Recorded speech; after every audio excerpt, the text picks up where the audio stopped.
Il n'y a pas une posture professionnelle idéale.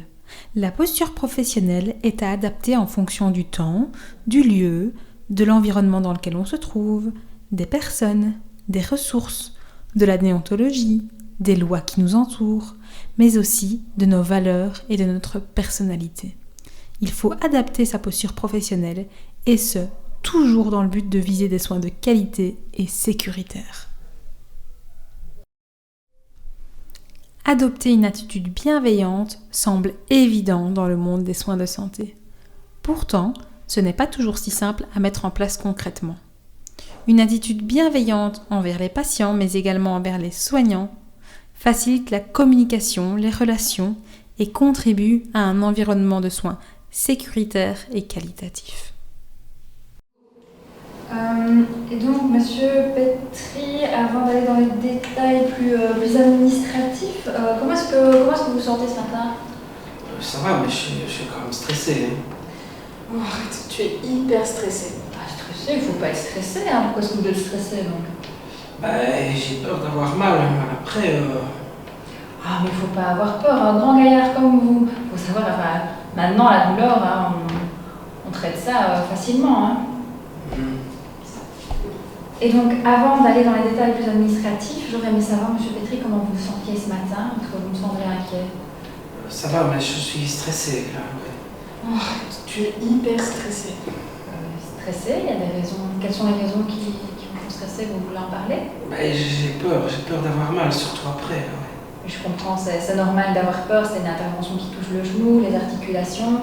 Il faut savoir qu'à l'heure actuelle, on est vraiment fort sensibilisé au confort du patient, donc on fait vraiment en sorte qu'il soit le plus confortable possible, et ce le plus tôt. Donc déjà, dès le réveil, vous aurez des prescriptions médicamenteuses qui vous soulageront, en tout cas qui feront en sorte d'être le plus soulagé.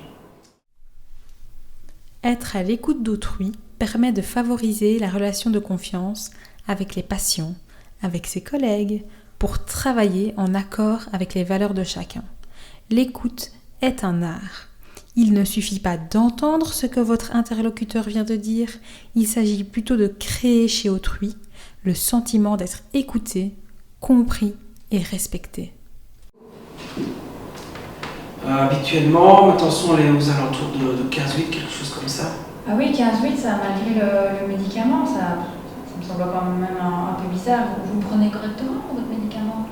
Oui, mais c'est avec le boulot, j'ai beaucoup de stress et à mon avis, ça va pas que beaucoup, ça. Oui, sûrement. Vous avez déjà été opéré ou d'autres maladies? Non. Et votre tension avec le médicament, c'est quoi? Souvent, je suis vers 15,8, quelque chose comme ça. Ah, 15,8, malgré le médicament? Oui, mais ça c'est le stress, c'est à cause du boulot, je suis trop stressé avec le boulot. Oui, qu'est-ce que vous faites dans la vie si c'est pas indiscret?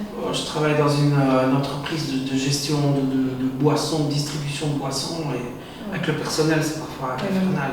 Vous êtes indépendant? Oui.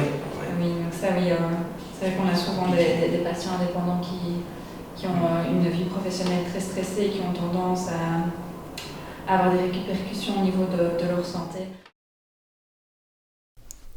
La vérification de l'identité du patient commence dès son entrée à l'hôpital.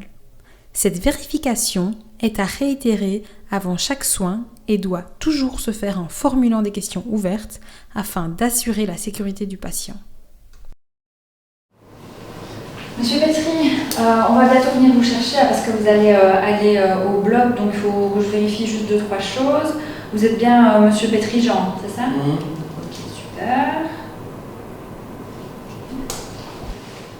Monsieur Petri, le grand gardien va bientôt venir vous chercher pour aller au bloc. Ici, je vais vous reposer des questions qui sont vraiment des vérifications d'usage pour la checklist préopératoire. Est-ce que vous pourriez me redonner votre nom, votre prénom, votre date de naissance? Petri Jean, 25 février 1970. D'accord, c'est parfait, vous avez bien votre bracelet. Les protocoles de vérification permettent d'éviter les erreurs et d'assurer la sécurité du patient et des soignants. Ils constituent une véritable barrière de sécurité contre les incidents et ne doivent donc pas être négligés ou remplis de manière machinale. Est-ce que vous savez me dire quelle opération vous allez subir? Oui, une prothèse du genou à gauche. Prothèse du genou à gauche. Excuse-moi Rebecca, mais sur le programme opératoire, il est mis que c'est le genou droit. Bah écoute, monsieur dit que c'est le genou gauche, donc tu peux cocher oui et on peut poursuivre. D'accord. Est-ce que vous savez me dire quelle opération vous allez subir? Oui, une prothèse du genou à gauche. Prothèse du genou à gauche. Excuse-moi Rebecca, sur le programme, c'est inscrit le genou droit. Ok, bah du coup c'est un no-go. Veuillez nous excuser monsieur, on va aller voir après le chirurgien, ça va, et on va lever un doute avec lui. Ça va? Ok.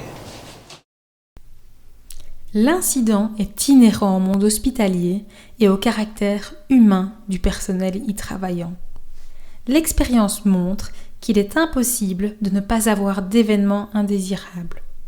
L'important est de déclarer ces événements pour comprendre les défaillances en cause par une analyse systémique et ainsi prévenir leur survenue.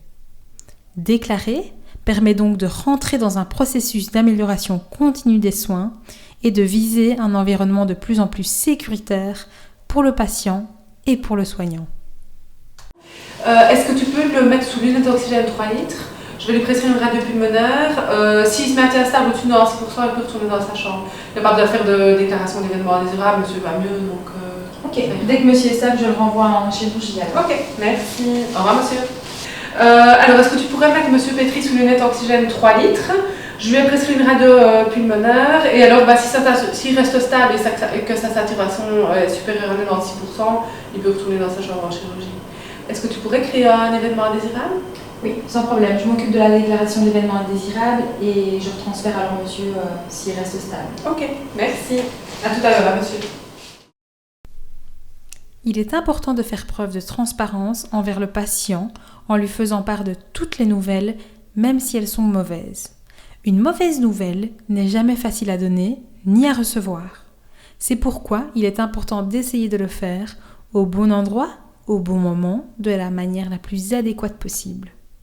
La gestion des émotions du patient est capitale dans cette situation. Voilà monsieur Petri, vous avez eu un petit peu de mal à la suite de l'anesthésie, ok, mais on va continuer à vous surveiller et vous allez pouvoir retourner dans votre chambre. Monsieur Petri, je vous ramène dans votre chambre parce que vous avez inhalé votre vomi, il va falloir vous reposer maintenant. Voilà monsieur, donc suite à l'anesthésie, en fait vous avez, malgré toutes les précautions qu'on a prises, vous avez vomi, ça va. C'est plus fréquent avec un reflux gastro-œsophagien comme vous l'avez. Alors on pense que vous avez des vomissements qui ont été dans vos poumons. Donc pour l'instant on va vous placer sous l'unité oxygène à 3 litres, on va faire une radio des poumons, on va continuer à vous surveiller et si tout se passe bien alors vous allez retourner de toute façon dans votre chambre en chirurgie et on va continuer la surveillance là-bas. Ça va? Monsieur Petri, je vous ramène dans votre chambre. Oui. Le respect de la confidentialité en dehors des établissements de santé, mais également au sein de ceux-ci, est primordial. Que ce soit lors de transmissions interposes, des discussions avec les patients ou autres professionnels, il est important de se demander si le lieu et le moment sont adéquats pour assurer la confidentialité. Donc voilà, l'opération de genou de monsieur Petri s'est bien passée. Ça a duré plus ou moins 2 heures. Le réveil s'est passé en douceur. Salut. Salut. Le réveil s'est passé en douceur. Il a été extubé assez rapidement. Une perte modérée de sang, estimée à plus ou moins 400 ml. Au niveau de la douleur, ça a été géré par paracétamol et kétorolac. Qu'est-ce que je peux te dire d'autre? Ses paramètres sont stables, pas de fluctuation. Il est actuellement avec 3 litres d'oxygène aux lunettes. Avec ça, il a une SAT à 90%. D'accord. Je ne sais pas si vous avez autre chose comme information. Ok, non, c'est parfait. Super. Merci beaucoup. Donc l'opération de monsieur Petri, opération du genou gauche, s'est bien passée. Ça a duré plus ou moins 2 heures. Il a perdu une quantité modérée de sang, plus ou moins 400 ml. Au niveau du réveil, ça s'est passé en douceur. Il a été extubé assez rapidement. La douleur a été gérée par paracétamol et kétoprofène qu'il a eu à midi. D'accord, à midi. Sinon, à part ça, ses constantes sont stables. Il n'y a pas de grosses différences à ce niveau-là. Il a juste 3 litres d'oxygène aux lunettes et avec ça, il a 96% de saturation. Parfait. Tu as d'autres questions? Non, c'est très bien. Merci beaucoup pour le travail. Dans le processus d'amélioration continue des soins de santé, déclarer les événements indésirables ne suffit pas. Il est important d'analyser ceux-ci et de prévoir des actions pour ne plus que les événements se reproduisent. Par ailleurs, une démarche a priori peut être utilisée. Celle-ci consiste à identifier et mesurer les risques liés à un trajet patient, à une procédure technique ou tout autre processus, et ce, pour prioriser les actions à mettre en place face à ces risques. Ouais, donc si j'ai bien compris, la bronchoinhalée en post-opératoire, merci pour l'info, on n'était pas au courant. Je vais faire une déclaration d'événements indésirables, ce serait bien d'en discuter pour éviter qu'une telle perte d'informations se reproduise.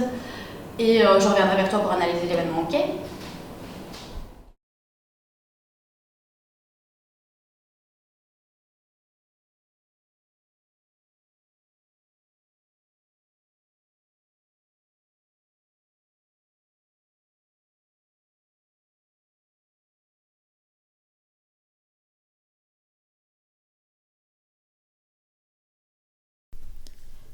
Ceci n'est qu'une partie non exhaustive de qualité professionnelle permettant d'adopter une meilleure posture professionnelle.